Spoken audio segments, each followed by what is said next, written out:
सबको मेरा जय हिंद। क्या आप बहुत मेहनत करते हैं?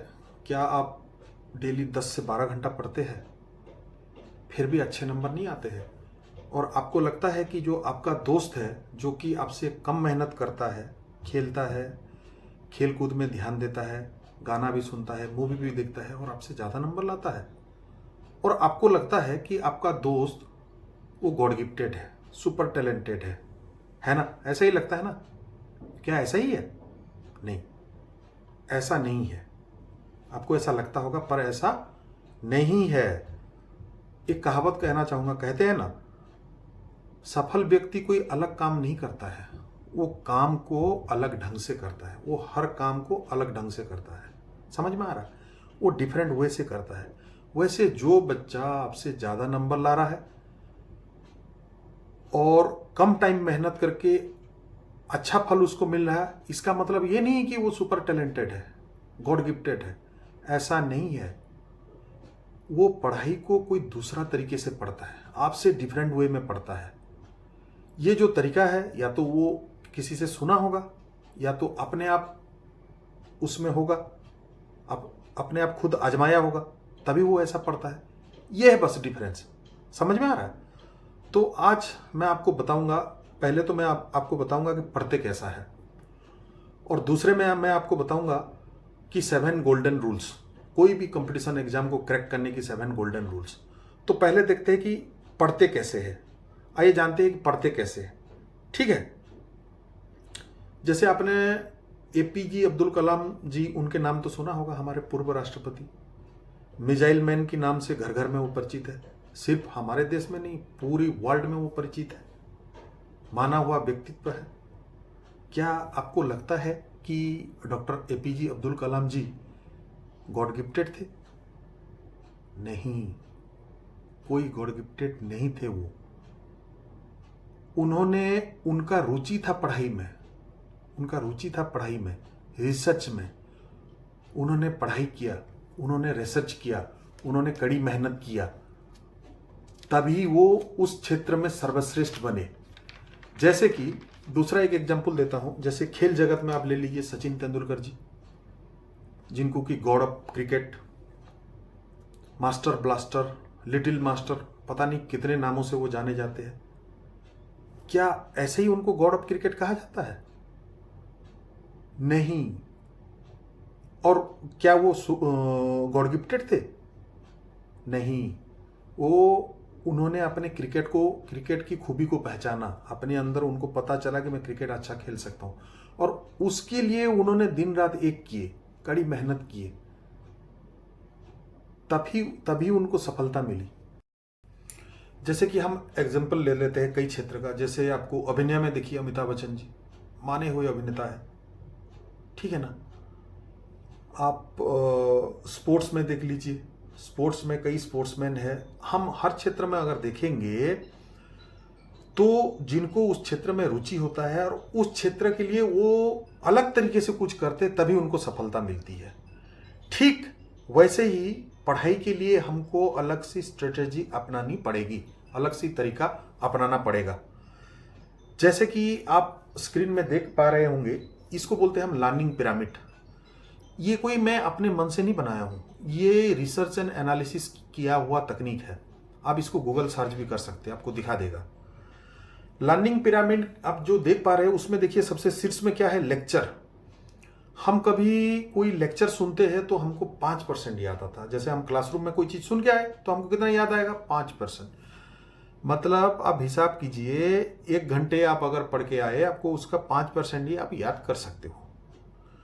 दूसरा होता है रीडिंग। जब हम लेक्चर सुनते हैं और जब हम पढ़ते हैं, तब हमें कितना याद आता है?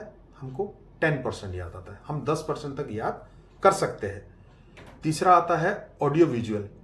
जैसे अभी आप मेरे वीडियोस देख रहे हैं, इसको हम बोलेंगे ऑडियो विजुअल। जैसे आप मेरे को देख भी रहे हैं और सुन भी रहे हैं, इसमें आपको 20% तक याद आता है। 20% तक आप याद कर सकते हो। आपको चौथा है डेमोन्स्ट्रेशन। जैसे आपने स्कूल में देखा होगा, स्कूल में, कॉलेजेस में साइंस की लैब में डेमोन्स्ट्रेट किया जाता है, फिजिक्स, केमिस्ट्री, बायो की लैब में। जैसे फॉर एग्जांपल आपको एक प्लांट सेल का डेमोन्स्ट्रेट किया गया, आपको माइक्रोस्कोप में दिखाया गया और आपको व्हाइट बोर्ड में प्लान सेट बना के दिखाया गया कि इसमें कौन सा सेल मेम्ब्रेन है, क्या है, हर चीज़ दिखाया जाता है। तो ये आपको डेमोन्स्ट्रेट किया गया। ऐसे डेमोन्स्ट्रेट करने से आपको 30% याद रहता है। अगला है ग्रुप डिस्कशन। ग्रुप डिस्कशन एक अच्छा तकनीक है, इसमें 50% तक याद रहता है। आप जो भी डिस्कशन करते हो आपको लगभग 50 पर कम मेहनत में 50% याद रहता है। लेकिन ये तरीका अच्छा है, पर इसमें एक बुराई है, जो कि जैसे हम सोचते हैं ग्रुप डिस्कशन करेंगे, ग्रुप स्टडीज करेंगे, 4 दोस्त मिल जाते हैं, स्टडीज तो करते नहीं है, हम लग जाते हैं दूसरे गप्पे मारने में। कोई स्पोर्ट्स की गप्पे मारने के लिए लग जाते हैं, कोई मूवी की गप्पे मारने के लिए लग जाते हैं। तो इसमें जितना खूबी है उतना कमी भी है, ठीक है ना। अभी 5वां तरीका है प्रैक्टिस बाय डूइंग। ये होता है लिखना। जैसे हम पहले पढ़ लिए, सुन लिए, पढ़ लिए, ठीक है ना। अभी आप क्या करिए, कॉपी कीजिए बंद और उसमें लिखना शुरू कीजिए। जहां से आप पढ़ रहे हो किताब को बंद करके कॉपी में लिखना शुरू कीजिए। तब आप देखेंगे तो आपको लगभग 75%, ऐसे 1-2 बार आप प्रैक्टिस करेंगे तो आपको कोई भी चीज 75% तक याद आ जाएगा। अब एक आखिरी तरीका है टीच टू अदर। आप दूसरों को पढ़ाइए। अच्छा, आपको मैं एक चीज बताना चाहूंगा, जो ज्ञान है ना, ये ही दुनिया में एक ऐसा चीज है जिसको जितना बांटोगे उतना बढ़ेगा। ये कभी घटेगा नहीं, कम नहीं होगा, ये हमेशा बढ़ता रहेगा। दुनिया की दूसरी कोई भी चीज आप बांटोगे ना, वो घटता रहेगा। जैसे आप पैसे बांटोगे तो एक दिन आप खुद ही कंगाल हो जाओगे, जमीन जायदाद बांटोगे तब भी आप कंगाल बनोगे। लेकिन आप ज्ञान जितना बांटोगे उतना आपका बढ़ता रहेगा, उतनी आपकी वैल्यू बढ़ती रहेगी, उतनी आपकी इज्जत बढ़ती रहेगी। तो ये सबसे कारगर तरीका है टीच टू अदर, जिसमें 90% तक आपको याद रहता है।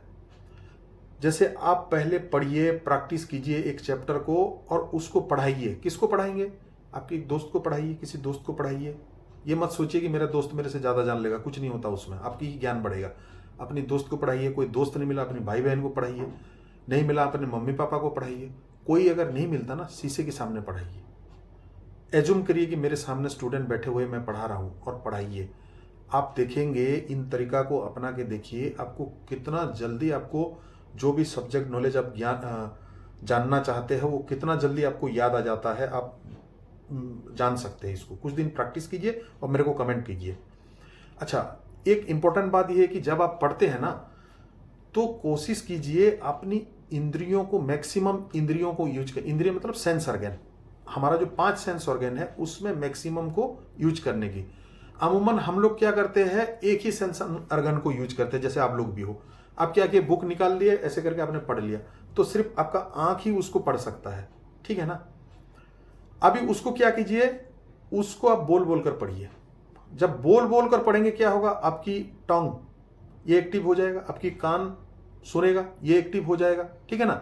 बोलने के साथ आप क्या कीजिए, अक्षरों को टच करके पढ़िए, ऐसे करके, तो लगभग आपका 4 इंद्रियों एक्टिवेट हो गया। ये बचपन में हमें माएँ सिखाते थे, इस तरीके से पढ़ने के लिए सिखाते थे।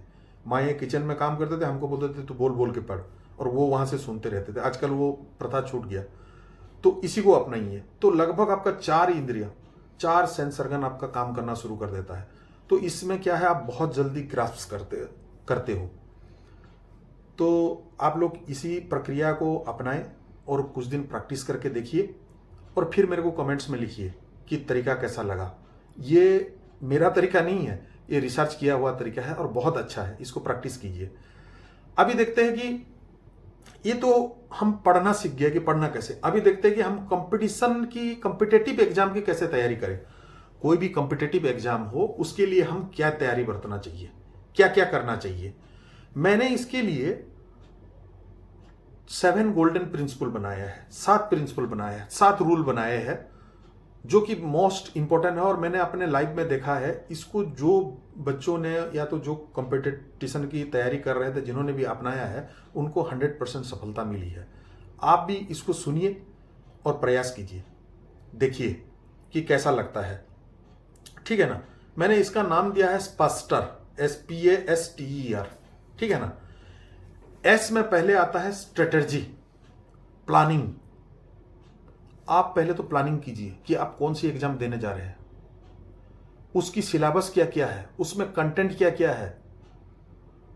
पहले तो वो चीज इकट्ठा कीजिए, सिलेबस, कंटेंट, ये चीज इकट्ठा कीजिए। उसके बाद देखिए टाइम आपको कितना है, आपके पास कितने महीना टाइम है, कितने साल टाइम है, कितने घंटा पढ़ना चाहिए।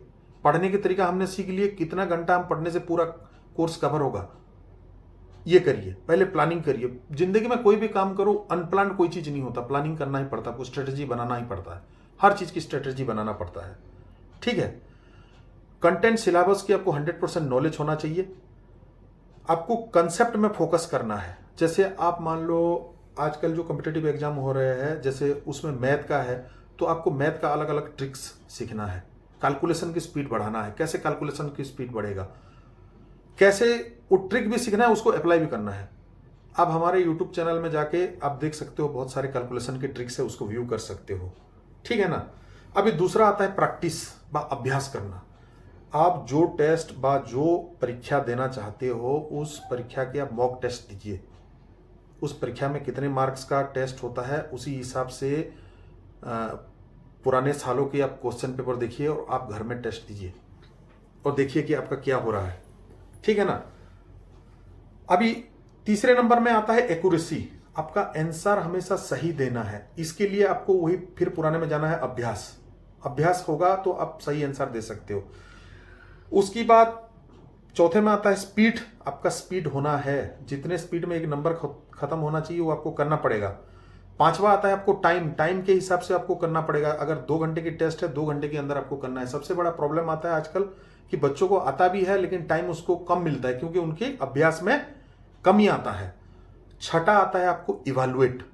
अपने आपको इवैल्यूएट कीजिए। एक क्वेश्चन पेपर मॉक टेस्ट देने बैठ जाइए, टाइमर लगाइए, टाइमर लगा के आप करिए, देखिए क्या आपको टाइम की शॉर्टेज हो रहा है, क्या आपकी नॉलेज पार्ट की कमी है, किस चीज में आपको कमी करते हैं, अपने आप को इवैल्यूएट कीजिए। ठीक है ना। और आखिरी स्टेप है रिवाइज, और बार बार रिवाइज कीजिए। जैसे ऐसा नहीं होता कि आपने एक बार पढ़ लिया, एक बार मॉक टेस्ट दे लिया तो आपका हो गया। डेली डेली करना है आपको, डेली आपको रिवाइज करना है, हर टॉपिक का रिवाइज करना है, तभी आप कॉम्पिटिटिव एग्जाम में सक्सेसफुल हो सकते हैं। अब मुझे आशा है कि आज की ये जो टॉपिक आपको अच्छा लगा होगा। अगर दोस्तों आपको अच्छा लगा आज की टॉपिक, तो मेरे चैनल को सब्सक्राइब कीजिए, लाइक कीजिए और शेयर कीजिए, ताकि ज़्यादा से ज़्यादा लोगों के पास पहुंच सके। थैंक यू, धन्यवाद।